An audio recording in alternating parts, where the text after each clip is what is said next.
Здравейте, хора! Днес ще видим какво има в кутията на Енгес. Кутията на Енгес за месец?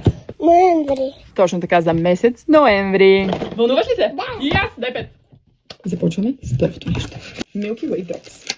Небезизвестният им серум за лице, който е с ниацинамид, пептиди, хидратира кожата, успокоява, заличава белези. Един супер любим за мен продукт.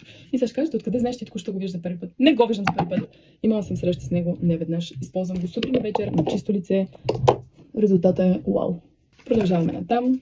Top World. Знам, че любими съм го използвам нон-стоп, но продуктите на Енгес, пробваш ли ги веднъж, няма как да ти станат любими. О, много як цвет. Следващото нещо. Moisture Bump. Техен бестселър. Това е един супер хидратиращ крем за лице. Следващото нещо. Forever Young. Тонер за лице. Честно казвам, аз тонер за лице не ползвам, но имам повече вяра в Енгес, отколкото в себе си, така че съм сигурна, че това няма да ме разочарова. Тъкмо ми свършваше. Мицеларната вода, двуфазна. Само искам да кажа, че мицеларната вода е един от продуктите, които най-много изсушават кожата. А що изсушава кожата, какво прави? Бръчки, суха кожа, бръчки, хидратирана кожа, млада кожа. Затова е много важно с това мицеларна вода почистваме лицето си. Тая хора е топ. Ползвам всичко на Енгес. Обсебена съм. Най-добрата мицеларна вода, която съм ползвала. Почти всяка една от кутиите на Енгес я имам. И това за мен е една от най-добрите кутии. Най-вероятно ще свърши бързо, така че влизате и поръчвайте, докато ще има.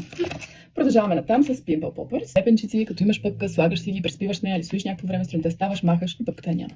Ей, толкова лесно е. И последното нещо е Black Mamba Sheet маска, любима и на мен, и на Венци. И да, мъжете също трябва да полагат усилия за кожата си. Стойността на всичките тези продукти е над 300 лева. Сега може да ги получите за 99 лева. Ако с това не успях да ви убедя, че имате нужда от ноемврийската кутия на Енгес в живота си, то не знам с какво мога да ви убедя. Чао от мен!